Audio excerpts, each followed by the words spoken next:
Ang kwentong ito ay nakasentro sa isang binatilyong nawawala ang ama dahil sa aktibidad na may kinalaman sa mga UFO at extraterrestrial na bagay. Pumasok ang mahilig sa adventure na magkaibigang Dario, Ray, at Tex sa isang haunted house dala ang spirit detector gadgets.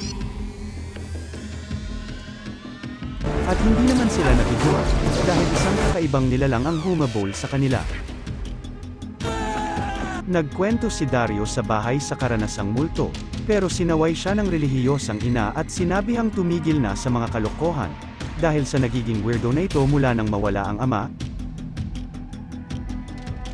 Samantala nasa bodega naman ang katrabaho ng ama, na si Officer Mayer at iniuwi ang naiwang gamit ng tatay ni Dario, at patagang naglagay ito ng spy hidden chips.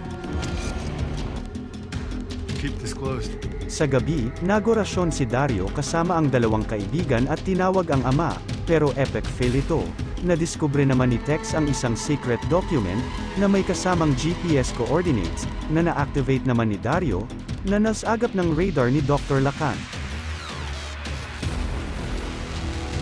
Kasama pa ang isang kaibigan, si Susan, nag-decide sila Dario na puntahan ang location ng coordinates, at humantong sila sa kuwebang tinitirhan naman ng isang Bigfoot. Nagtatakbo sila at nagtago sa tent. Sinilip ni Tex kung umalis na si Bigfoot, at yun nga naging arinola ang mukha niya.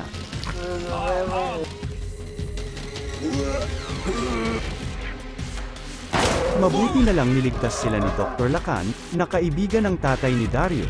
Sinabi ni Dr. Lacan na nagtago siya sa government agencies na pinipigilan siyang ibunyag ang nalalaman tungkol sa UFO X-Files, na maaring ikatakot ng madlang people.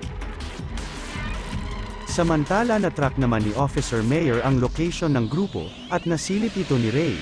Mabilis na tumungo sa tunnel sila Dario, pinauna sila ni Dr. Lacan, na sinira naman ang findings at research. Naaresto din ang grupo at dinala sa headquarters, doon ay ininterrogate si Dario, tungkol sa location landing ng UFO, at sinabing wag maniwala kay Lacan. Ikinulong uli si Dario kasama ang iba, doon ay tinanong si Dr. Lacan tungkol sa nawawalang ama, in-explain ni Lacan, na ayaw ng gobyernong malaman ng madla ang tungkol sa X-Files, tanging elite o mayayaman lang daw ang may karapatan dito. Bakit kaya? Samantala naitago naman ni Tex ang cellphone sa brief, sinabing may signal daw, kasi nagva-vibrate ang phone ng notifications. Hiniram yun ni Doktor, at ginawang pang-unlock sa pinto. Dagli silang lumabas at dumaan sa facility at nakita pa ni Tex ang isang alien. Maingat nilang tinahak ang palabas, at nabangga pa sila sa flyship. Pumunta sila sa exact location ng UFO site, at namalas nila ang pagdating ng flying object. Nilapitan ito ni Dario, at hinigop siya nito. Doon ay na-experience ang kakaibang kalma dulot ng enerhiyang bumalot sa kanyang diwa. Pagmulat niya, ay nililigtas na siya ni Officer Mayer at niyakap siya nito, at sinabing itago na lang ang pangyayaring ito.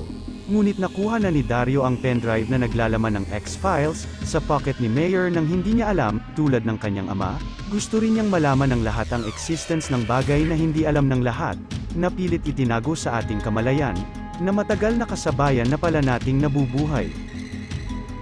And the government. Ang katanungan na lamang ay sino ba talaga ang halimaw, si Bigfoot, ang alien, o ang mga secret government agencies?